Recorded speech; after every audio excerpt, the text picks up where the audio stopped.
እግዚአብሔር መልካም አምላክ ነው። መዘምራኖችን ጌታ ዘመናቸውን ይባርክ። ስንቶቻችሁ ሲዘምሩ ሰምታችኋል?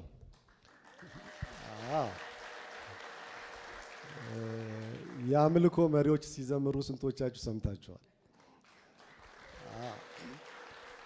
አንዳንድ ጊዜ ሰው እያለ የማይኖርበት ጊዜ አለና ብዙ ስራ ልንሰራ እንችላለን ቁጭ ብለንና፣ ግን መልእክት ነው እግዚአብሔር ያስተላለፈልን ትልልቅ የእግዚአብሔርን ሐሳብ የሚገልጥ ዝማሬ በሁለቱም በኩል እኔ በደንብ ሰምቻለሁ እና ዘመናችሁን ጌታ ይባርክ።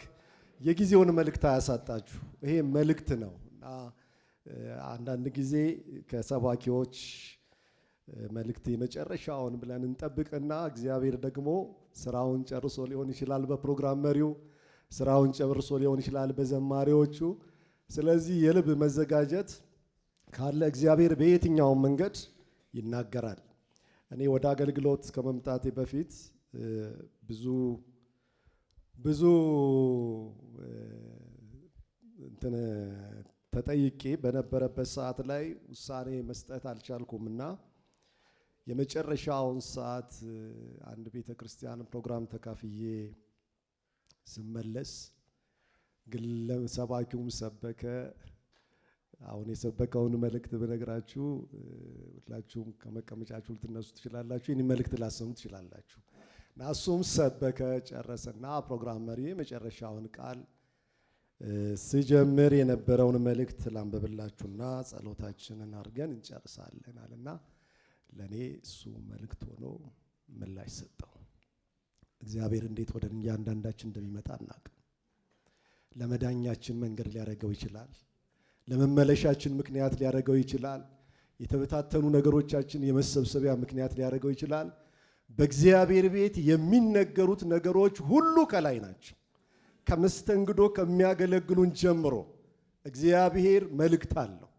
ተቀመጡ መልእክት ነው። እዚህ ጋር ተጋበሉ መልእክት ነው እና እያንዳንዷን አክብረን መጠቀም የምንችልበትን ጸጋ ጌታ ይስጠን።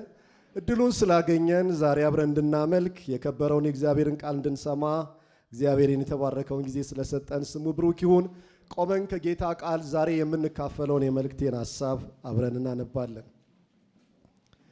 ከመጽሐፍ ቅዱስ በሉቃስ ወንጌል ምዕራፍ 10 ላይ ያለውን ጥቂት ቁጥሮችን የተወሰኑ ቁጥሮችን አነባለሁኝ። የመልእክቴን ሐሳብ ላስተላልፍበት የሚችልበትን ድረስ ይሄድና መልእክቱን አካፍላችኋለሁ። በሉቃስ ወንጌል ምዕራፍ 10 ላይ ከቁጥር 1 ጀምሮ እንዲህ ይላል። በጌታ ስም አነባለሁ። ከዚህም በኋላ ጌታ ሌሎችን ሰባዎችን ሁለት ሁለት አድርጎ እሱ ሊሄድበት ወዳለው ከተማ ስፍራ ሁሉ በፊቱ ላካቸው። አላቸው፣ መከሩ ብዙ ነው፣ ሰራተኞች ግን ጥቂቶች ናቸው። እንግዲህ የመከሩ ጌታ ለመከሩ ሰራተኞች እንዲልክ ለምኑት። ሂዱ፣ እነሆ እንደ በጎች በተኩላዎች መካከል እልካችኋለሁ። ኮረጆም ከረጢትም ጫማም አትያዙ፣ በመንገድም ለማንም እጅ አትንሱ። ወደምትገቡበት ቤት ሁሉ አስቀድማችሁ ሰላም ለዚህ ቤት ይሁን በሉ።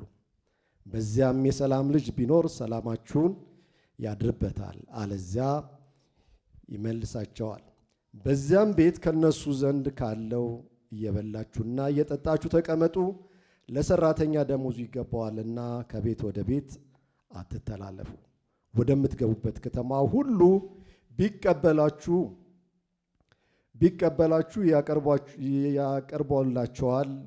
ያቀረቡላችሁን ብሉ። በእርሷም ያሉትን ድሆችን ፈውሱ። የእግዚአብሔር መንግሥት ወደ እናንተ ቀርባለች በሉ። እንጸልያለን። ሁላችን ይህንን ትልቅ የምስራች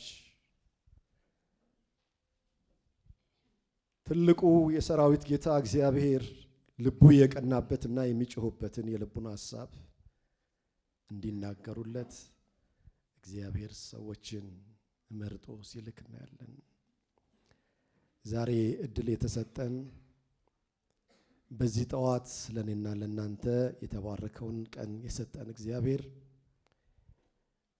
በዓላማ ነው። ከመምጣቱ በፊት የኛን ድርሻ የተወጣን ሰዎችን እንድናዘጋጅለት እግዚአብሔር ዛሬ እድሉን ሰጥቶናል። የተጨመረልን እድሜ የእግዚአብሔርን ፍቃድ የእግዚአብሔርን ሐሳብ እንድናገለግል እንደሆነ ያሰብን ሁላችንም እንጸልያለን። ዛሬ ለሚመጣው የከበረ ቃል ምላሽ መስጠት የምችልበትን ጸጋ ጌታ ሆይ አንተ ስጠኝ እያልን አልሰማውም የማንልበት ቆይ ገና ነው የማንልበት ቀኖች መጥተዋል በፊታችን። አምላካችንና አባታችን ሆይ አንተ በዘመናት መካከል ብቻህን ተአምራትን የምትሰራ ጌታ ነህ። እንደገና ዛሬ ደግሞ እድሉ ስለደረሰን ምሕረት በእኛ ላይ ስለበዛች ዛሬ የተጨመረልንን ቀን ስናስብ ጌታ ሆይ ከኛ ፍቃድ ከምናረግበት ያልፋል። የሞላውን የጎደለውን ነገራችንን ከምናስብበት ነገር ያልፋል። ለዛ ለተፈለግንለት ለትልቁ ዓላማ የምንገኝበት መልካም ቀን አድርግልን። አደራ ጌታ እግዚአብሔር ሆይ ዘመኑ አልቋል። በዚህ የመጨረሻ በሚባልበት ዘመኑ ውስጥ እግዚአብሔር አምላካችን ሆይ ምን እየሰራን ይሆን አንተ ታውቃለህ። ዛሬ ከዚህ የከበረው ቃል ጋር መገናኘት ይሁንልን።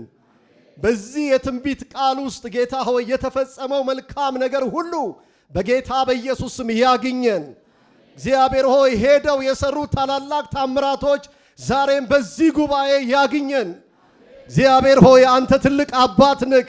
በዘመናት ሁሉ ብቻ አንተ ታምራትን የምታረግ ጌታ ነህና ይህ የከበረው ቃልህ በጌታ በኢየሱስ ክርስቶስ ስም በኃይልና በስልጣን በተላኩበት መለኮታዊ ክብር መተላለፍ የሚችልበት የእግዚአብሔር ጸጋ በኢየሱስ ስም ይለፍ። አንተ ትልቅ ነህ፣ ለዘላለም ስምህ ይባረክ።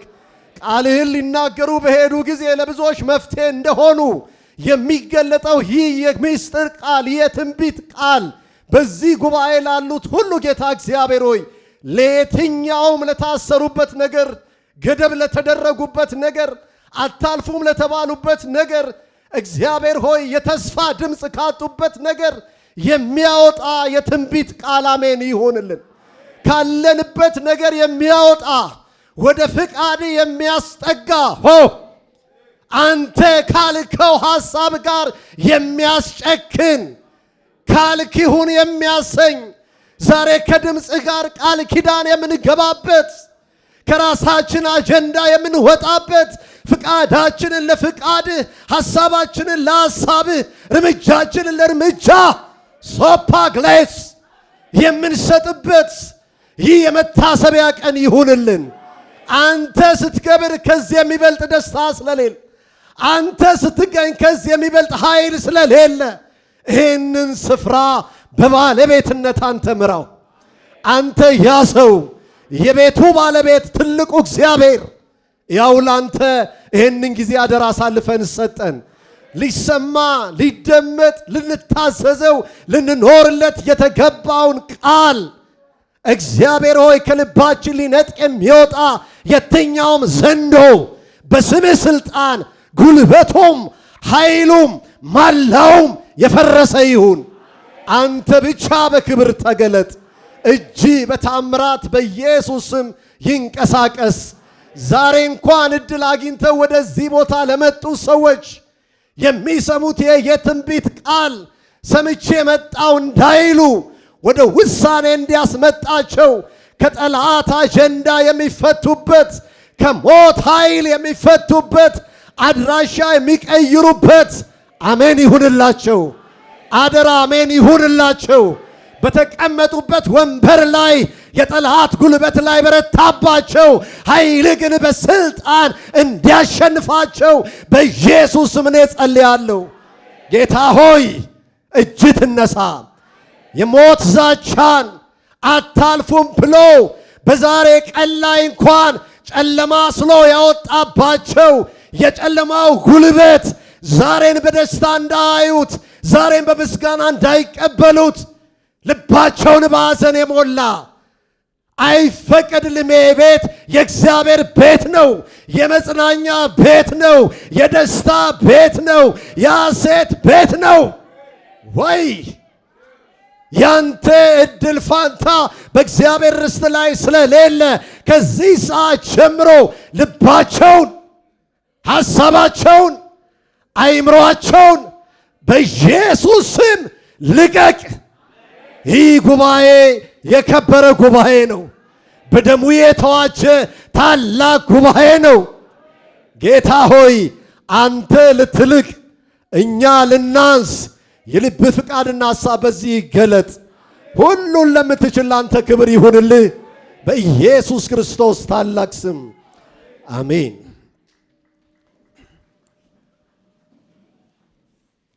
እግዚአብሔር ዛሬን በሰጠን በዚህ የከበረ ቀን ውስጥ መጽሐፍ ቅዱሳችንን ስንመለከት በዚህ በሉቃስ ወንጌል ላይ በምዕራፍ 10 ላይ የምንመለከተው ትልልቅ መልእክቶች እዛ ክፍል ላይ እናያለንና ትልቁ ወደ ዋናው ሐሳብ ስገባ ልናይ የሚገባው ነገር ለመልእክቴ የሰጠሁት ርዕስ የኢየሱስ አዳኝነት እና ለዚህ ነው ዝማሬውም የአምልኮ መሪዎችም ዘማሪዎችም የተናገሩትን መልእክት ሳስብ ሰዎችን ወደ እግዚአብሔር የሚያስጠጋ ደግሞ ያለነውን ከጌታ ጋር ነን ያለነውን ሰዎች ራሳችንን ከአምላካችን ከእግዚአብሔር ጋር አኑረን የምንቀጥልበትን የሕይወት መልእክት የሚናገር ስለሆነ ለዚህ ነው ዘመናችሁን ባርክ ብዬ ማለት የቻልኩትን ትልቅ መልእክት በዝማሬ ውስጥ ስለተላለፈ። የዚህ የመጽሐፍ ቅዱሳችን የዚህ ወንጌል አብይ ትልቁ መልእክትን ስንመለከት የአገልግሎቱን ተልእኮ እና የእግዚአብሔር መንግስት ማስፋፋት ተግባር ምን እንደሆነ ይናገርና በማን ይደረግ እና ደግሞ እንዴት ይደረግ መቼ ይደረግ የሚለውን ትልልቅ መልእክቶችን ይዞ እናገኛለን በዚህ በሉቃስ ወንጌል ምዕራፍ 10 ውስጥ እና በተጨማሪም የስብከቱ ወንጌል ማለትም ዋናው ባለቤት የሰራዊት ጌታ እግዚአብሔር እንደሆነ መልእክቱ ይናገራል። የወንጌሉ ባለቤት ላኪው ባለቤት አለው እና ባለቤቱ ደግሞ ትልቁና ኃያል የሆነው የሰራዊት ጌታ እግዚአብሔር ነው። በጣም የሚያስደንቀው የእግዚአብሔርን መንግስት የሚያስፋፉበት ተግባር ለ12ቱ ሐዋርያቶች ብቻ ተሰጥቶ ያለቀ ጉዳይ አልነበረም። የእግዚአብሔር ሥራ ሰፊ ስለሆነ እነዚህን 72ቶቹን ሰዎች ደግሞ ጌታ ሲልካቸው እንመለከታለን። ዛሬ የነዛን መላክ ብቻ እያሰብን እንድንወጣ ሳይሆን ዛሬም የእግዚአብሔር ሥራ ሰፊ ስለሆነ ለዚህ ታላቅ ሥራ እኔና እናንተም እንደምንፈልግ የእግዚአብሔር መልእክትም ስለሆነ ነው። ምክንያቱም በ12ቶቹ የተሰራው ትልልቅ ሥራዎች ተሰርተዋል። እንደገና እነዚህን 72ቶቹን ሲልካቸው የእግዚአብሔር ሥራ ምን ያህል ሰፊ እንደሆነ መከሩ በጣም እንደደረሰ ከመቼውም ይልቅ የጌታ ቀን ደግሞ በዛ ጊዜ መጥቷል ደርሷል፣ ነገር ሁሉ በደጅ እንደሆነ ሲታወቅ ዛሬ ባለንበት በዚህ ዘመን ደግሞ ብዙ ሰራተኞች እንደምናስፈልግ የሚናገር መልእክት ነው እና ትናንትና በ12ቶቹ ትናንትና በ72ቶቹ አገልግሎቱ ካልቆመ ዛሬን ያለንበትን ዘመን ስንመለከት ደግሞ እኛ እንደምናስፈልግ ለእግዚአብሔር ሥራ አስበን ሁላችንም እንድንዘጋጅ ነው እና እነዚህን ሰዎች ከላከበት 72ቶቹን የላከበት ዋናው ትልልቅ ሁለት መልእክቶች አንዱ ብዙዎችን የሚያሳርፈውን ወንጌል ተናግረው ፈውስ እንዲሆንላቸው ነው። ከታሰሩበት እስራት እንዲፈቱ ነው። በዚህ እስራቱ ዘመናቸው መቀጠል የለባቸው። እግዚአብሔር የሰጣቸው ንጹሕ አእምሮ አለ። እግዚአብሔር የሰጣቸው የከበረ አእምሮ አለ፣ ዕውቀት አለ፣ ችሎታ አለ። ይሄ ሁሉ ለእግዚአብሔርና ለእግዚአብሔር ሕዝብ አድርገውት ማለፍ እንዲችሉ በጠላት የተበላውን ነገር ማስለቀቅ አለባቸው። ስለዚህ ብዙዎችን የሚያሳርፍ መልእክት ነበር ይዘው ሄዱት። በሁለተኛ ሁሉም አቅጣጫቸው ለሁሉም ሕዝብ መዳን የሚሆነውን የመዳንን መልእክት የሚናገረውን ክርስቶስ ኢየሱስን እንዲናገሩ ጭምር ነው። በጣም የሚገርመኝ የሉቃስን መልእክት ስንመለከት ሙሉን ሐሳብ ስናይ እንዲሁም ትልቁ ቁልፍ ቃል መዳን ነው፣ መድኃኒት ነው። ስለ ክርስቶስ ኢየሱስ ብዙ ወንጌላውያን መጻሕፍቶች ጸሐፊዎቹ ጽፈውታል። ሉቃስ የጻፈው ግን በጣም አተኩሮ ከሚነገርለት ስለ ክርስቶስ አዳኝነት መድኃኒት እና ብዙዎች ከተናገሩት በላይ በጣም ጮክ ብሎ የተናገረው እሱና ዮሐንስ ወንጌል ላይ የምንመለከተው እና አዳኝ መጥቷል። ይሄንን አዳኝ የሕይወታቸው ጌታ አድርገው በዘመናቸው ሁሉ ሲኖሩ ሊያገኛቸው የሚገባውን ክብር ይናገራቸዋል እና ብዙዎች ዕውቀታቸውን፣ ጉልበታቸውን፣ ጊዜያቸውን፣ ሀብታቸውን ተጠቅመው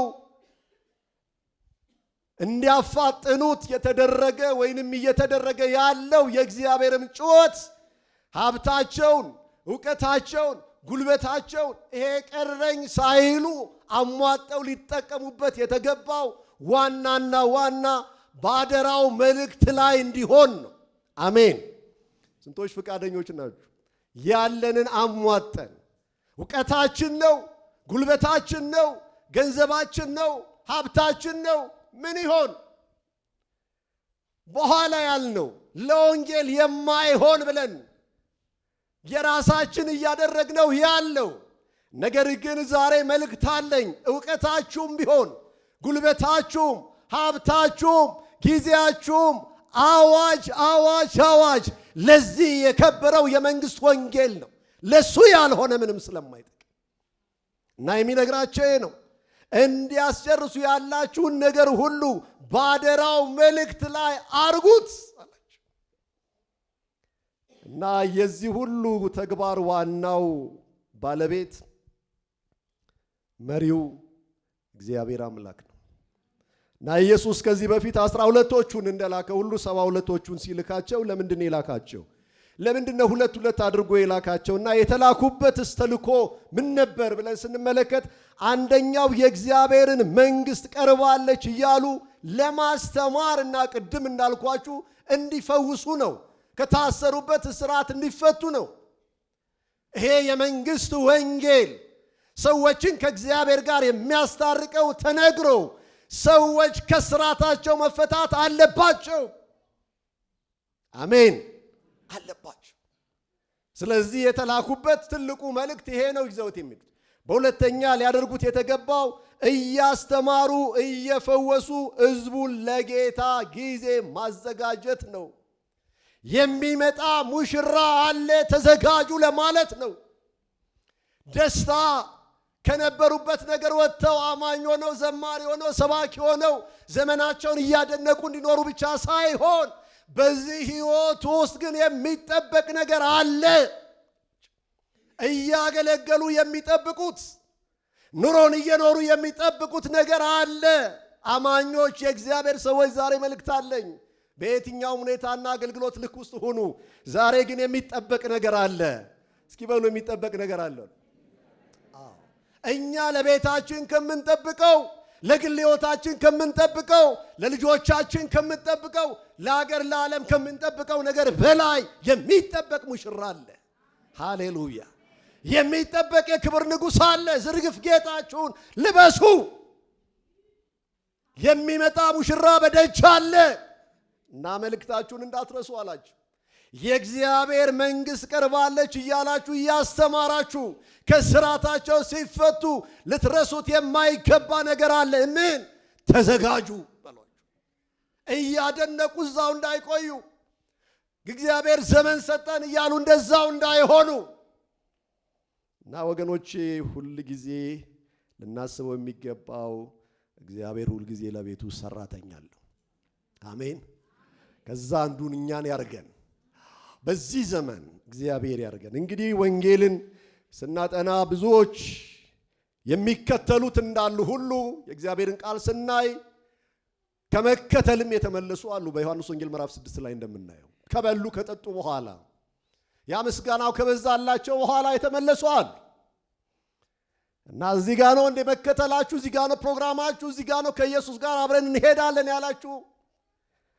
አዎ እናንተም እድል ተሰጥቷችኋል።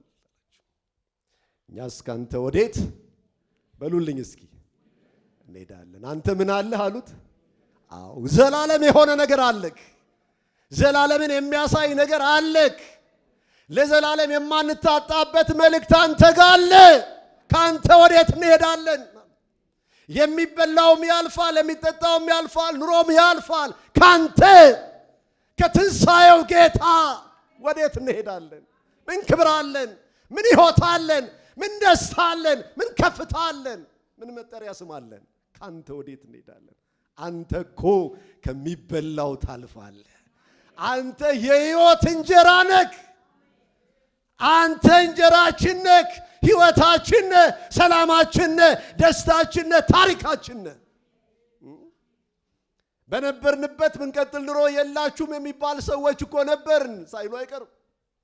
የኛ እኮ ማንነት ከዚያ አልፍም ባንተ። ስለዚህ ካንተ ወዴት እንሄዳለን? እንግዲህ ወንጌልን ስናጠና ያለው ይሄ ነው። የተከተሉት አሉ፣ መንገድ ላይ ደግሞ ወራጅ ብለው የቆሙ አሉ። ህይወት እንዲህ ነው። ግን በዚህ በመጨረሻው ሰዓት ላይ የእግዚአብሔርን ሐሳብ እስከ መጨረሻው ሊያስፈጽሙ የሚችሉ ደግሞ እግዚአብሔር ጀግኖች አሉት፣ አለን ለጌታ የሚሉ። እነዚህ 72ቶቹን ስንመለከት ስማቸው አልተጠቀሰም፣ ነገር ግን ስራቸው ትልቅ ነበር። ከሌሎች ሰዎች ምንድነው ልዩ ያደረጋቸው? እነዚህ 70ዎቹን ለምን ፈለጋቸው? 72ቶቹ አንዳንዱ 70 ይላል፣ አንዳንዱ 72 ይላልና ውሰዱት አገልጋዮችን እግዚአብሔር እንደላከ እና ምንድነው ከሌሎች የተለየው? ትምህርታቸው ነው፣ ዕውቀታቸው ነው። ምንድነው የታየባቸው ፍሬያቸው? ምንድነው ያላቸው ትልቅ የሚባል ነገር እንዲላኩ እንዲለዩ ያላቸው ነገርን ማለት ወንጌሉን ስንመለከት ሁለት ነገር ነው። አንዱ የጌታን ቃል በትክክል የሚናገሩ የሚላኩት ወንጌላውያን ለዚህ ትልቅ ሥራ የሚናገሩት የእግዚአብሔርን ቃል በትክክለኛ እውነት ለሰዎች መልእክት የሚያደርሱ መልእክተኛ ናቸው። ሳይጨምሩም ሳይቀንሱም መልእክቱን አደራው በትክክል ማስተላለፍ የሚችሉ መሆን አለበት። በሁለተኛ ደረጃ ደግሞ ታማኝነታቸው ነው። ስለዚህ እነዚህ ሰዎች ሌላ ነገር ልዩ ያደረጋቸው ነገር የለም እና በሙሴ ሕግ መሰረት ከአንድ ሰው በላይ ሁለት አድርገው ደግሞ ይላኩ እንደነበር እንመለከታለን። ሁለት አድርጎ ደግሞ ላካቸው። ስለዚህ ዛሬ ያለውን መልእክታችንን ስናስብ ልናይ የምፈልገው ነገር ትልቁ በተላኩት ሰዎች ላይ እግዚአብሔር ያለውን ትልቅ ዓላማ፣ ትልቅ ሐሳብ በሁለተኛ ጢሞቴዎስ ምዕራፍ 2 ላይ ከቁጥር 1 ጀምሮ እስከ 2 ለታመኑ ሰዎች አደራን ስጥ ነው የሚለው እና ለነዚህ ሰዎች ታማኝነታቸውን ጭምር አይቶ ነው የላካቸው። ስለዚህ ብዙ ሰዎች የመሰከሩለትን ከኔም ደግሞ የሰማው ለሌሎች ሰዎች ደግሞ ሊያስተምሩ ለሚችሉ ለታመኑ ሰዎች አደራ ስጥ ሲለው ሐዋርያ ጳውሎስ ለልጁ ለጢሞቴዎስ ሲነግረው እንመለከታለን። ስለዚህ እነዚህ ሰዎች ልዩ ያረጋቸው ዕውቀታቸው አይደለም፣ ችሎታቸው አይደለም፣ የዘር ጉዳይ አይደለም፣ እንትና አይደለም። ታማኝነት እና ደግሞ ይሄንን ያደራ መንግስት መልእክት ማስተላለፍ የሚችሉ ሆነው መገኘታቸው ነው። ስለዚህ የእግዚአብሔር የሰዎች ሕይወት የሚለወጥበት ትልቁ መንገድ ሌላ ነገር አይደለም። ከኛ ምንም ማጣፈጫ አያስፈልገውም። ይህንን የመንግስት ወንጌል ብቻ መናገር። ኢየሱስ ያድናል። እስኪ በሉ ወገኖቼ፣ ሌላ ምንም የተተረከልን ታሪክ የለም። የተናገሩ ሰዎች ስለ ሕይወታቸው ቢናገሩ ረስተነዋል። ግን የተነገረው ቃል የሕይወት ቃል። ይሄንን መጽሐፍ ቅዱስ ከእጃቸው ወስጄ ጣልኩኝ የቀደድኩ ሰውዬ የለወጠኝ ይሄ የመንግስት ወንጌል ሌላ አይደለም። እንደገና እንዲይዘው፣ እንደገና እንዳቅፈው፣ እንደገና እንድሰብከው ያደረገው ይህ የመንግስቱ ኃይል ወደ እኔ ሲመጣ ብቻ ነው። የእግዚአብሔር ቃል። ክብር ለኢየሱስ ይሁን። ለዚህ ነው ብዙዎች የመሰከሩለት። ከኔም የሰማውን አለ ለሌሎች ደግሞ ለታመኑ ሰዎች አደራ ስጥ እና ምንም የሚጨመርለት ነገር የለም ወገኖች። ምን ብንነግራቸው ሰዎች ወደ ጌታ ይመጣሉ ብላችሁ አትጨነቁ። ምን ልንገራቸው? በየትኛው ቃል ወደ እግዚአብሔር መንግስት ሊመጡ ይችላሉ አይባልም። እውነትም ሕይወትም መንገድም የሆነው ክርስቶስ ኢየሱስ የዓለም መድኃኒት የሆነው እሱም ብቻ እንናገራለን። ክብር ለኢየሱስ ይሁን። ስለዚህ ለነዚህ ለ72ቶቹ ያስተላለፈላቸውን መልእክት ስንመለከት ሂዱ ብቻ ከማለት የዘለለ መልእክት ነግሯቸዋል። ዝም ብሎ አላካቸው፣ መመሪያ ሰጧቸዋል። አንደኛውና የመጀመሪያው የሰጣቸው መመሪያ ጸልዩ የሚል ምን አልኩኝ? ምን የሚል? ጸልዩ። ያ የታሰረውን ነገር መፍታት የሚቻለው ጸሎት ያስፈልጋል። አገልግሎት በጸሎት ነው ውጤታማ ሊሆን የሚችለው። ስንጸልይ ከጌታ የምንካፈለው ነገር አለ። ጸጋን እንካፈላለን፣ ኃይል እንካፈላለን። ብዙ የእግዚአብሔርን ነገር የምንካፈልበት ነገር በጸሎት ከእግዚአብሔር ጋር የተጋባ ሕይወት ሲኖረን ብቻ። ስለዚህ ተልካቸዋል። አሁን ልትሄዱ ነው፣ አሁን ልትሮጡ ነው። ቆይ ጸልዩ እና የጸሎትም ርዕስ ነበረው። አንደኛው እና የመጀመሪያው ርዕስ ሲሰጣቸው ነፍሳትን እንዲሰጣችሁ ለምኑት፣ የመከሩን ባለቤት ለምኑት አለ። መሄድ ስላለብን ለሺህ ሰዎች መስክረን መጣን የምንለው ብቻ አይደለም። ጸሎት የማይሰራው ስራ የለም። የመከሩን ባለቤት ለምኑት። እና ይነግራቸዋል። እዛው ክፍል ላይ ስናነብ እግዚአብሔርን ቃል ከዚህም በኋላ ጌታ ለሌሎችም ደግሞ ከላካቸው በኋላ ሁለት ሁለት አድርጎ ላካቸው ይላቸዋል። መከሩ ብዙ ነው፣ ሰራተኞች ግን ጥቂቶች ናቸው። እና ስለ ጎደለው ምድራዊ ነገር ሳይሆን የጸሎት ርዕስ ተሰጥቷቸዋል። እየሄድን የእኛስ ቤት እንዳይሉ የጸሎት ርዕስ ተሰጥቷቸዋል። እየሄዱ ለዚህኛው ለሁለተኛው ለሶስተኛው ቀን ምን እንሆናለን እንዳይሉ የጸሎት ርዕስ ተሰጥቷቸዋል። ያው ጸልዩት፣ እግዚአብሔር ነፍሳትን እንዲሰጣችሁ ያላመኑ ሰዎች ብዙ አሉኝ፣ ወደ መንግስቱ ያልገቡ አሉኝ። እና ጸልዩ። የእግዚአብሔርን ቃል ስንመለከት ለምን ጸልዩ አላቸው ስንል መከሩ ምን ስለሆነ? ብዙ ስለሆነ፣ መከሩ የደረሰ ስለሆነ በጣም ሰው ያስፈልገዋል፣ የሚሰበስብ ያስፈልገዋል። ስለዚህ ከዚህ ጋር እንዲያገናኘን እግዚአብሔር ጸልዩ። ወጠን ድካም እንዳይሆን፣ ወጠን ነበረ ምንም አላገኘንም ደከመን እንዳይሉ፣ ከእውነተኛው እግዚአብሔር ከፈለገበት ልቡን ከጣለበት ሰው ጋር እንዲያገናኛቸው፣ የሰዎች የልባቸው ጥንካሬ በእግዚአብሔር ተሸንፎ እንዲያገኙት ጸልዩ። ጠላት ያነቀውን ተፈቶ እንዲያዩት፣ ያ ጀግና ያ ብርቱ የተባለው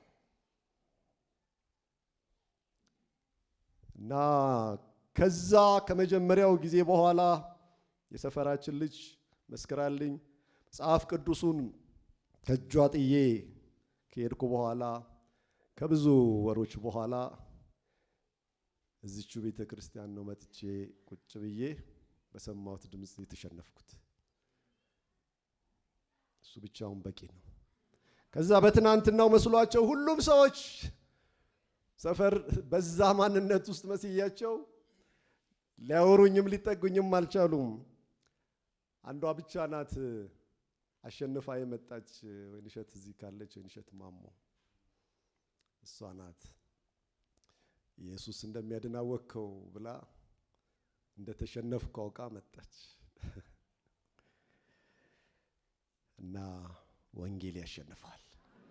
ለካ እኔ ይሄ ሁሉ ማንነቴ ትናንትና የነበረው ያዝና በዛች ቤተ ክርስቲያን ውስጥ ትልቅ ስፍራ የነበረው ብርሃኑ እንዴት እንደተሸነፈ በዮሐንስ ወንጌል ምዕራፍ 15 በዛች መልእክት አባባ ኪዳሙ ሲናገሩ ነው እዚህ የቀረሁት። እና ምን ነበር እቴ ስትመሰክርልኝ በሄድኩበት ስፍራ ሁሉ ስላንተ ጸሎት ሰጥ ነበር። አንድ ወንድም አለኝ አውሬ እንዳይበላው፣ አንድ ወንድም አለኝ ወደ ጌታ እንዲመጣ፣ አንድ ወንድም አለኝ እንዲሆን። ለካ እግዚአብሔር ትልቅ ነው። ክብር ለኢየሱስ ይሁን። የብዙዎች መዋጮ ነን ዛሬ ሁላችንም በጌታ ብንሆን። የብዙዎች እንባ፣ የብዙዎች ጉልበት፣ የብዙዎች እንባ ያለፈብን የተሰጠን ሰዎች ነን። ስለዚህ ነው ጸልዩ። ለምን እንጸልይ? መከሩ ብዙ ነው፣ የደረሰ አለ፣ አውሬ እንዳይበላው ጸልዩ። ምክንያቱም ወደ ስፍራው ለመድረስ ኃይል ያስፈልጋል። ጸልዩ። እነዛን ሰዎች ደግሞ የሚገርማችሁ ጌታ ኢየሱስ ተደጋጋሚ ጊዜ መልእክት አገልግሏቸዋል፣ ሄዷል፣ ሰብኳል፣ አገልግሏቸዋል። ብዙ ትልልቅ ታምራት የሰማ ከተማ ነው፣ እንግዳ አይደለም። በጣም ብዙ ጊዜ አገልግሏቸዋል፣ ግን ቦታ አልሰጡትም። አሁንም ልቡ ይጮሃል ስለነሱ፣ ሂዱ እስኪ አገልግሏቸው። ምናልባት አንደኛው ቀን ላይ ሞክራችኋል መጡ ይሆናል። ሁለተኛው ቀን ሞክራችኋል መጡ ይሆናል። ቤተሰቦቻችሁ፣ አባት እናቶቻችሁ፣ እህት ወንድሞቻችሁ ዛሬ መልእክት አለኝ። ይሄ ዘመን ይሄ ጊዜ እግዚአብሔር ሰርቶ የጨረሰው የመከር ጊዜ ነው። ሂዱ የደረሳለ እንደ ትናንትናው አይደለም፣ እንዳለፈው ዓመት አይደለም፣ እንደ ካቻም ነው አይደለም። እግዚአብሔር ያልሰራው ነገር የለም። እግዚአብሔር ያላስጨረሳቸው ነገር የለም። ስለዚህ ሰዎች ለመድረስ ጸሎት ያስፈልጋል። የመጨረሻው ዘመን ስለደረሰ፣ ናፍቆታቸው ስለደረሰ ሂዱ አላቸው። ወገኖቼ በእግዚአብሔር ዓይን የከበረው ነገር የከበረ ይሁንላችሁ። አሜን። በእግዚአብሔር ዓይን የከበረው ነገር እግዚአብሔር ዓይኑን የጣለበት ነገር ለናንተም የከበረ ይሁንላችሁ። አዎ ለዚህ ነው ድጋሜ ላካቸው። በእግዚአብሔር ዓይን የከበረ ነው ያ ትውልድ። ዛሬም ያስፈልገዋል። የመዳኛው መንገድ ያስፈልገዋል። ከእግዚአብሔር ጋር ታረቁ የሚላቸው ሰው ያስፈልጋቸዋል። በእግዚአብሔር ዓይን የከበረው ነገር በልባችሁ ይክበድባችሁ፣ እሱ እንቅልፍ ይንሳችሁ ወገኖች። በእግዚአብሔር ልብ የከበደው ነገር ካልከበደባችሁ ክርስትና ደርሶ መልስ ይሆንብናል። በእግዚአብሔር ዓይን የቀለለውን ነገር ደግሞ አታክብዱት። የጨረሰውን፣ ያለቀውን፣ በቃ ያለውን፣ እሱ የማይገኝበትን አንዳንድ ጊዜ ስራችን ነው፣ አንዳንድ ጊዜ ኑሯችን ነው እግዚአብሔር ትንሽ ቦታ የሰጠው፣ ግን ላባችን ጠብ እያደረገ ቀን የማይበቃን ቤተሰባችንን ያፋታው ብዙ ነገር አለ። ዛሬም ሰሪ ነን፣ ነገም ስራ ላይ ነን፣ ተነገ ወዲያም ስራ ላይ ነን። ምን ይሆን የእግዚአብሔር ሐሳብ? ልቡ በከበደበት ነገር ላይ መገኘት እንድንችል ጌታ ይርዳን።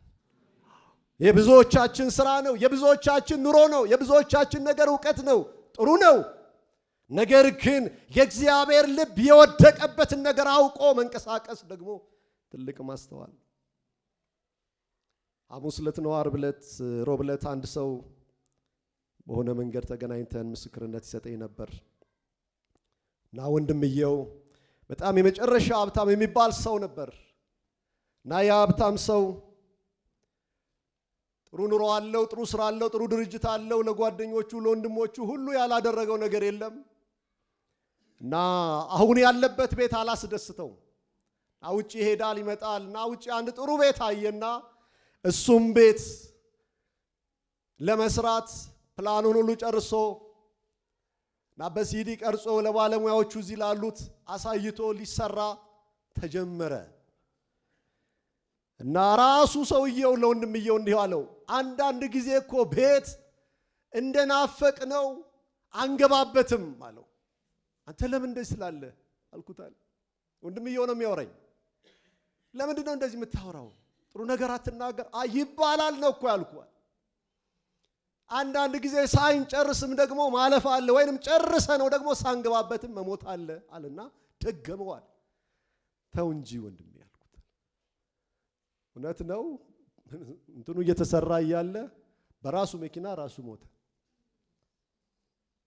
እና አዘኑ ዛሬም ድረስ ከቤተሰባቸው አልጠፋም። እና የወንድሜን ቤት ሳሰራ የሚናገረው የሚጮኸው ድምፅ እሱ ነው አለ። እውነት እንዳለው ሳይሆን ቀረ። ጣለኔ አንድ ነገር አስተማረኝ። ሰው ለካ እንትኑን ሳይጨርስ ሄደ፣ ሞተ፣ አለቀ የለም እንዴ ሰው ሁሉ የሚሰማው ድምፅ ሆኗል። ያንን ነገር እንትን ሳይል ሳይጨርሰው ሳይገባበት በእጁ ሳይገባ ሳያገባ ሳይወልድ እንትን ሳይል ብዙ ነው ምን። ዛሬ ግን መልእክት አለኝ ወገኖች፣ በእግዚአብሔር ዓይን የከበደው ነገር ይክበድባችሁ። በእውነት ነው የምላችሁ። የእግዚአብሔር የልቡ ጩኸት ምን ይሆን? እሱን ማሰብ እንድንችል እግዚአብሔር ይርዳን። የጌታ ሰራተኛ መታወቂያው በእግዚአብሔር ልብ ላይ የከበደውን ነገር አክብዶ መኖር ነው። እሱ ነው መታወቂያችን። ኑሮው ጥሩ ነው እንደርስበታል። ግን የእግዚአብሔር ልብ የከበደውን አክብደን እየኖርንበት እየሰራንበት እየታዘዝነው መኖር የምንችልበትን ጸጋ ይስጠን። ሁለተኛው የሰጣቸው መመሪያ ለነዚህ 72ቶቹ አገልጋዮች የሰጣቸው ጀመሩ ስራ ቀላል እንዳልሆነ ባለቤት አለው አላቸው። ባለቤት አለው። ስራው እዚህ ድረስ ደርሰናል፣ ከዚህ በላይ አንችልም፣ ስድባቸውን አንችልም፣ እነዚህን ትንትናቸውን አንችልም ተብሎ ቁጭ አድርገነው የምንሄደው ጉዳይ አይደለም። ስራው ቤቱ ባለቤት አለው አላቸው። ደስ አለኝ። ክብር ለሱ ይሁን። እግዚአብሔር ቤት ባለቤት አለው። ክብር ለሱ ይሁን። እንግዲህ የመከሩ ጌታ ለመከሩ ሰራተኞች እንዲልክ ለምኑት። የመከሩ ባለቤት አለው። ጌታ አለ። ምክንያቱም ነፍሳትን በደሙ የገዛ እግዚአብሔር ቃል ሲናገር መጽሐፍ ቅዱሳችን ላይ በሐዋርያት ሥራ ምዕራፍ 20 ቁጥር 28 ላይ በገዛ ደሙ የዋጃት የእግዚአብሔር ቤተ ክርስቲያንን ትጠብቋት ዘንድ አሜን። በደሙ የገዛት የማንም አይደለም፣ የራሱ ነው። ባለቤት አለው። ሳጠፋ ባለቤት አለው። ሳለማ ባለቤት አለው። ባለቤት አለው ቤቱ። ለነዚህ ቤት ጠባቂ አድርጎ እግዚአብሔር ከሾማችሁ ጠባቂ ሁኑ እያላቸው ባለቤት አለው። አገልግሎት ስትወጡ ከሌሎች ተለይታችሁ ሳይሆን ባለቤቱ አብሯችሁ ነው ያለው። ባለቤቱን እንዳትረሱ። ምናልባት ቅበላው ጥሩ ሲሆን፣ መስተንግዶ ጥሩ ሲሆን፣ አገሩ ሲመቻችሁ ነገሩን ጣል አድርጋችሁ እንዳት ባለቤት አለው። ያያል፣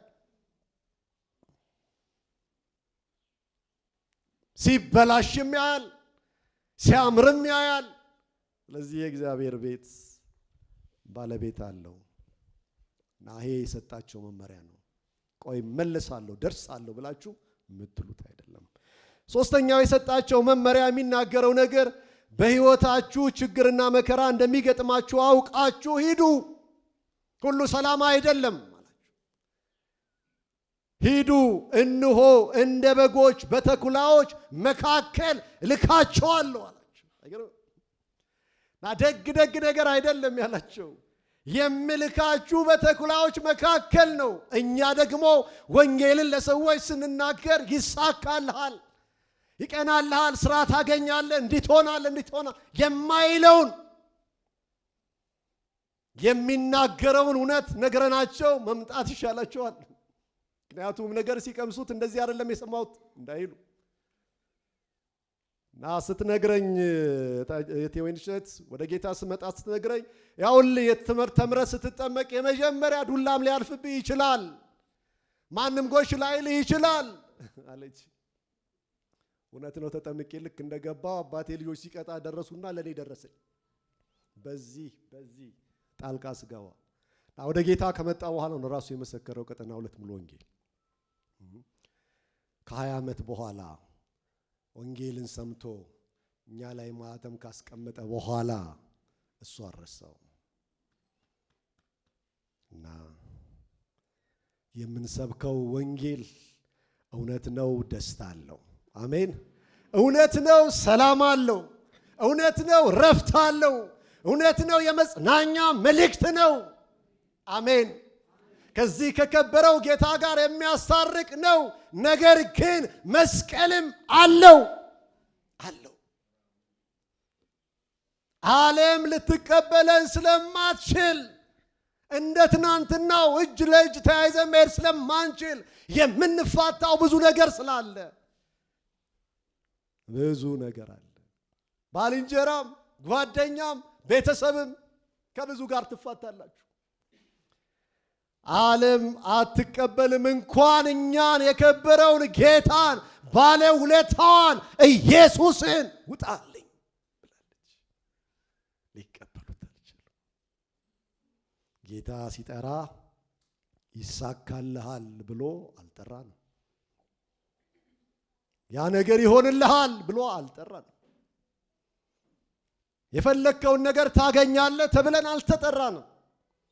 ጌታ ሲጠራ የራስን መስቀል ተሸክመ ምን በላይ ተከተል። የራስን መስቀል መስቀልህን ተሸክመ ተከተለኝ። ራስህ የምትሰቀልበት ስለ ኢየሱስ ብለህ ዋጋ የምትከፍልበት አለ መስቀል። እሱን ተሸክመ ተከተለኝ የተባለው።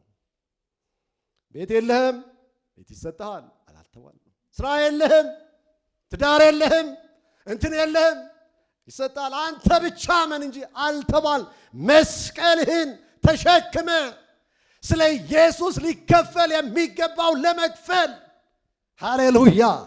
እሱ ነው ከጌታ ጋር መኖር ማለት። ስለዚህ ነገራቸው የምትሄዱበት ሰዎች አይነት ሰዎች በጎች እናንተ ሁኑላቸው እንጂ ባህሪያችሁን እንዳትቀይሩ። ወንጌልን ይዛችሁ ስትሄዱ የሚከፈል ዋጋ አለ። ሊሰድቧችሁ ይችላል፣ ሊመቷችሁ ይችላል፣ ሊተፉባችሁ ይችላል። ግን እናንተ በግነታችሁን እንዳትረሱ አላችሁ። እናንተ ሰላማዊ ሰው ናችሁ እንዳትረሱ። እናንተ የፍቅር ሰዎች ናችሁ እንዳትረሱ። እናንተ የምሕረት ሰዎች ናችሁ እንዳትረሱ አላችሁ። ምልካችሁ ግን ቤት ነው አላቸው። በተኩላዎች መካከል እንኳን በግ ተገኝቶ በሚሉት መካከል ሰውት እስኪ በግ ሰጣችሁ ተኩላ ነው። ግን በእነዚህ መካከል ልካለው። ግን በግነታችሁን እንዳትረሱ። ሳምንት ጌች ሲናገር ነበር አይደል? አልቀበልም ካለ ያው ነው ብሎ ምሳሌ ሰጠው ነበርና አልሰማ ካሉ ሌላ እጅ አንሰበስብም። የማዳኛው መንገድ አስጨርሶ ማምጣት ይችላል። እሺ ካሉ ይቀበሉት ያለውን በረከት ይቀበላሉ። የኛ ድርሻ ግን በተኩላዎች መካከል፣ በአመፀኞች መካከል፣ በእግዚአብሔር ላይ ተረከዛቸውን በሚያነሱት መካከል ስንናገር በግነታችን እንዳንረሳ። ያ ማለት ሰላማዊ ሰዎች መሆናችንን፣ የፍቅር ሰው መሆናችንን ልንረሳ፣ ትዕግስተኛ መሆናችን እንዳንረሳ፣ መልካምነታችንን ልናወልቀው አይገባም ዛሬም። ስለዚህ ጠላቶች ምንም ይሁኑ እኛ ግን እረኛው ከኛ ጋር ነው ያለው። እንወጣ የእግዚአብሔርን ሥራ ስትሰሩ የበረቱ ቢሆኑ ኃይለኞች ቢሆኑ የሚገርመው ነገር ግን መልእክቱን የላካቸው እረኛው አብሯቸው ነው ያለው። እናንተ ቀድማችሁ ሂዱ ይበል እንጂ አብሯቸዋል። በቀላሉ እንዳንሸነፍ የሚያደርግ እግዚአብሔር አለ። ለዚህ ነው በሁለተኛ ተሰሎንቄ ምዕራፍ 1 ቁጥር 7 ላይ አሁን መከራ የምትቀበሉበት ከኛም ጋር ደግሞ እረፍትን ይሰጣቸዋል። አሁን መከራ ሊሆን ይችላል፣ አንድ ቀን ግን የእረፍት ቀን አለ። አሁን ተሰድባችሁ ሊሆን ይችላል ስለ ወንጌል። አሁን እንደማያውቅ ሰው ሆናችሁ ሊሆን ይችላል። አሁን የተረሳችሁ ልትሆኑ ትችላላችሁ። አሁን ባይታወር ልትሆኑ ትችላላችሁ። አሁን ብቸኛ ልትሆኑ ትችላላችሁ። ዛሬ ግን መልእክት አለኝ። አንድ ቀን ግን አብረን እንከብራለን። ክብር ለኢየሱስ። የክብር ቀን አለ። ሙሽራው ይመጣል በክብር።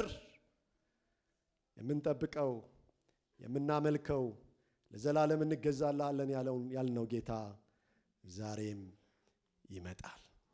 ስለዚህ ከዚህ ጌታ ጋር አብረን ሕይወታችንን አስታርቀን መኖር እንድንችል ጌታ ይርዳን። አራተኛው የሰጣቸው መመሪያ ቁጥር 4 እስከ 9 ድረስ ያለው ነው። እግዚአብሔር ያዘጋጃል የሚል ነው እና በእነሱ አይን ምንም ነገር ይዛችሁ እንዳትወጡ፣ በእግዚአብሔር አቅርቦት ላይ ተደገፉ አላቸው። እግዚአብሔር ምን ይላል? እስኪ በሉልኝ፣ ምን ይላል? ያዘጋጃል እና ምንም ነገር ይዛችሁ እንዳትወጡ። ቁጥር 4 ላይ የሚናገራቸው ቃል ይሄ ነው። ኮሮጆም ከረጢትም ጫማም አትያዙ፣ በመንገድም ደግሞ ለማንም እጅ አትንሱ አላቸው። የሰላም ሰው ሆነው አዎ፣ ምክንያቱም ከዚህ የከበረው ተልኳችሁ ሊያዘገዩአችሁ የሚችሉ ነገሮች ስላሉ እናንተ ተልኳችሁ ላይ ሁኑ ነው የሚለው። እግዚአብሔር ያዘጋጃል። ኮሮጆም ከረጢትም ያለውም ሌላ ነገርም አትያዙ። ሁሉም ነገር በእግዚአብሔር ተዘጋጅቷል። እናንተ ለእግዚአብሔር ሥራ ብቻ ውጡ ይላቸዋል። ምንም ነገር አትያዙ። በኢሳይያስ ምዕራፍ 43 ቁጥር 19 ላይ ሲናገር እግዚአብሔር የሚያዘጋጅ ነገር አለው፣ በምድረ በዳ መንገድን በበረሃም ወንዞችን አደርጋለሁ ያለው እግዚአብሔር ያዘጋጃል። በሕይወታችን ብዙ ምድረ በዳዎች አሉ። እናገለግል አቅም የሚያሳጣችሁ ነገር ዛሬ እንኳን ተራው ደርሶኝ ይህንን የወንጌሉ መልእክት ሄጄ ልናገር ስትሉ በፊታችሁ የሚቆም ምድረ በዳ፣ ፊታችሁ የሚቆም አላስቻግር የሚሉ ነገሮች ዛሬ ግን እንደ እግዚአብሔር ሰው መልእክት አለኝ። በሕይወታችሁ የደረቀው ነገር ይለመልማል። እናንተ ለእግዚአብሔር ነገር አንድ ብላችሁ መራመድ ስትጀምሩ፣ የእግዚአብሔርን ሐሳብ ለማገልገል ስትወጡ፣ ስትጨክኑ፣ የእግዚአብሔር ቀን ነው አይነካም ስትሉ፣ እግዚአብሔር ከናንተ ነገር ጋር ደረቀ፣ አለቀ፣ ሞተ ከምትሉበት ነገር ጋር ቆሞ ትንሣኤን ማድረግ ይችላል። ማን ተስፋ ያደርጋል? ከምድረ በዳ የታምራት እንጀራን ማን ተስፋ ያደርጋል? ነገር ግን ለደቀ መዛሙርቶቹ ያላቸው እግዚአብሔር የታምራት እንጀራ አለው፣ መንገድ ላይ አይወድቁም፣ ይቀመጡ። እነሱም በሉ። 12 መሶብ ተነሳ። የያዝነው ወንጌል የሰላም ወንጌል ነው። ሰላም የመልካም ምኞት መግለጫ መንገድ ነው። ሰላም የመልካም ወዳጅነት የመገናኛ መስመር ነው። ወዳጅ የምታደርጉት ሰላም ለናንተ ይሁን በሉ። ስትገቡ የሰላም ሰዎች ጋር ሰላማችሁን ይቀበላሉ። ወደ ሌላ ህይወት ለመግባት ድልድይ ነው ሰላም። አሜን። ወደ እነዛ ወደ ጨለመባቸው ሰላም ወደ ተነጠቁ ሰዎች ስትገቡ ሰላም ለናንተ ይሁን ስትሉ ሰላምን ያደፈረሰ በዛ ቤት አይሉን ያጣል፣ ጉልበቱ ይሰበራል። ምክንያቱም የሰላም ሰዎች ሰላም ይዘው ገብተዋል። ደሳቸው ወደ ተነጠቁበት ቤት ገብተዋል። ሰላም ለናንተ ቤት፣ ሰላም ለምድራችሁ ይሁን ማለት ትልቅ መልእክት ነው። ከሰዎች ጋር የምንገናኝበት ድልድይ ነው፣ ጨለማውን የምታበሩበት። ስለዚህ ሰላም መረጋጋትን፣ መጽናናትን፣ ተስፋን የሚሰጥ ስለሆነ የሰላም ወንጌላዊ የሰላም መልእክተኞች ሆነን የእግዚአብሔርን ሥራ መስራት እንድንችል የሰማይ አምላክ እሱ ይርዳን። ዋጋን ስለማናውቅ የተከፈለልንን ዋጋ ብዙ ጊዜ ስለማንረዳ ዋጋው ትንሽ ይሆንብናል። ለዚህ ነው ስጦታው ዋጋው አይጠየቅም። የስጦታ ዋጋ አይጠየቅም። ለመሆኑ ይህንን ዋጋ ምን ያህል ነው ገዝተህ የሰጠኝ አይባልም። ሰው የፈለገውን ስጦታ ቢሰጠን ስንት ገዝተህ ነው አይባልም። እርሱ እያለ ከእኛ መንደር ከተወለድንበት ካደግንበት ብዙ ሰዎች ድነው እያለ ብዙ ሰዎች ደግሞ አልተቀበሉም። አንቺ ቅፍርናሆም እስከ መቼ ድረስ ጌታን ገፍተሽ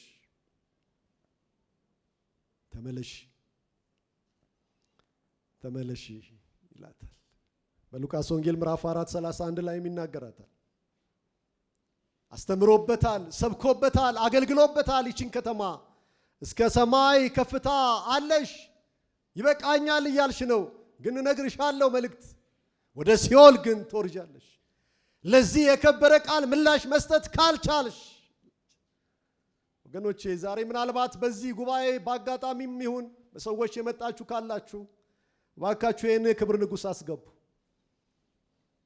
ዛሬ ይህንን ጌታ መግፋት ክብር አይሆንም፣ ሞገስ አይሆንም፣ ልምላሜ አይሆንም። አንቺ ቅፍርናሆም ስሚ እንጂ ደረስኩ ያልሽበት ደረጃ አልደረሽም። ያንቺ ክብርሽም ውበትሽም ኢየሱስ ይገባ ብቻ ነው። ያለ ኢየሱስ ከፍታ የለም። ስለዚህ ከፍታ ላይ ደርሰናል ብለሻል፣ ትምክትሽ በዛ። ግን ንስሐ ግቢ፣ ህይወትሽን አስተካኪ ያላቸው አለን። ምናልባት ዛሬ የእግዚአብሔርን የክብር ንጉሥ ዝም ብለን ግን መንገድ የምናመልክ ሰዎች፣ ከእግዚአብሔር ጋር የታረቀ ህይወት የሌለን ሰዎች አለን ይሆን? ብዙ የምንመካበት ለክፉ ቀን ብለን ብዙ የሸሸግነው ያስቀመጥነው ነገር እሱ ዋና የሆነብን ሰዎች አለን። ነገር ግን ሲኦል ማለት ከእግዚአብሔር ተለይቶ መኖር ማለት ነው። ገብቶሻል? ሲኦል ማለት ከጻድቃን መንገድ ርቆ መኖር ማለት ነው። ወደ እሳት መጣል ነው። ገብቶሻል? ምላሽ የምትሰጭበትን ቀን አስበሽ ምላሽ ስጪ እንጂ። ስለዚህ ዛሬ ብዙ ድምጾች ሰምታችሁ የከበረውን ቃል፣ ለዚህ የከበረው ቃል ምላሽ መስጠት ያልታላችሁ ሰዎች ከጌታ ጋር ታረቁ እንላችኋለን። በእነዚህ ወሮች ይህንን የከበረ ቃል ስለ ወንጌል መልእክት ሲነገር ቤተክርስቲያን መልእክቱ አንድ ነው። ከዚህ መድኃኒት ከሆነው ከክርስቶስ ኢየሱስ ጋር ታረቁ የሚል እርቅ አርጉ። ሰላም በክርስቶስ ኢየሱስ አለ።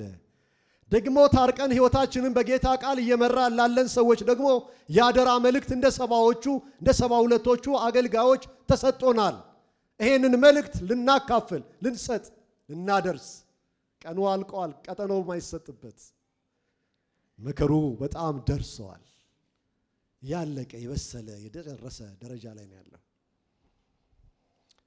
ለዚህ በመጨረሻ ላይ ቁጥር 17 ላይ ከቁጥር 17 እስከ 20 ድረስ እንመለከት የደቀ መዛሙርቶቹን ደስታ ነው የምናየው። በጣም ደስ አላቸው። ጨርሰው አገልግሎታቸውን ሲመጡ ለጌታ ሪፖርቱን ሲያቀርቡ በጣም ደስ ብሎናል። ደስ ይበልህ የሚያሰኝ ነው። ሚሽናችንን ጨርሰናል፣ ተልኳችንን ጨርሰናል እያሉት ነው።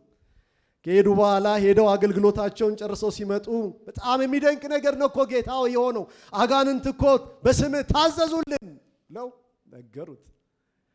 ጌታ በጣም ሰማቸው እና ያሉት ዝም ብሎ አይደለም።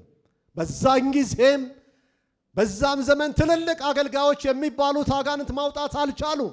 እነዚህ ወጣቶች ናቸው ለአገልግሎቱ የተላኩ ሰባዎቹ።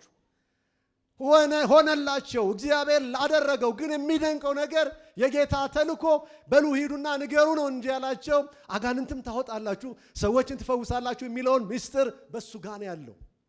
ሂዱ እናንተ ግን ሲልካቸው አብሮ ይሄንም መለኮታዊንም ክብርም ጨምሮባቸው ስሙ ይባረክ። በዚህ መለኮታዊ ክብር እግዚአብሔር ቀሪ ዘመናችንን ያውጣን።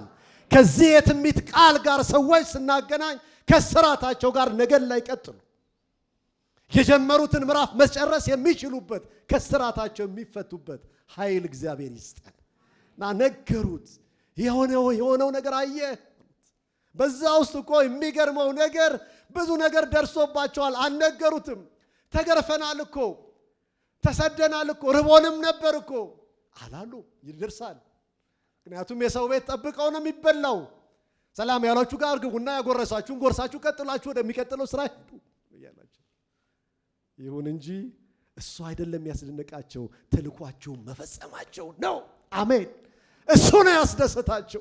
ዱላውን አይደለም ሪፖርት ያደረጉት፣ ስድቡንም አይደለም። የሚገርም ነው። ዛሬ ትልቅ ስራ አስነሰርተናል፣ ግን የሚገርም እንትና እኮ መታኝ እንትና አሰረኝ አይደለም። ተልኳችንን ፈጽመናል። ደስ ይበል። ይህ ማለት የኢየሱስ ኃይልና ስልጣን ተካፋዮች ሆነናል። ኃይል በእኛ ላይ መጥቷል። ስራ ተሰርቷል። ደርሶ መልስ አይደለም የመጣ ነው። እውነተኛውን መልእክት በሚመለከትበት ቦታ ላይ እንደ አምባሳደርነታችን መልእክታችን አስተላልፈናል። እኛ አምባሳደር አድርገን ላከን መልእክቱን አስተላልፈናል። ሳንጨምር ሳንቀንስ ለተላክንበት። ስለዚህ ጌታ ሆይ በአንተ ስም አጋንንትን አውጥተናል። ይህ የሚያስደስት ነው አሉና በጣም ተገረሙ፣ ተደነቁ። ትልቁ ነገር ግን አላቸው ቁጥር 18 እና 19 ላይ ሲነግራቸው እና ይሄ ሁሉ የሆነው አለቃው አስቀድሞ ስለወደቀ ነው። ወድቋል። የበላይ ነኝ የሚለው ወድቋል በትዕቢቱ።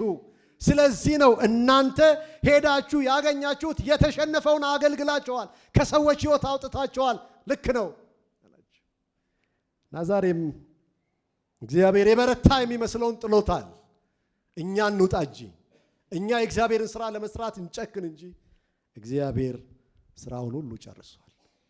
አሁን መውጣት እንጀምር እንጂ እግዚአብሔር አለቃ ነኝ ያለውን የበላይ ነኝ ያለውን ጥሎታል። መውጣት ስንችል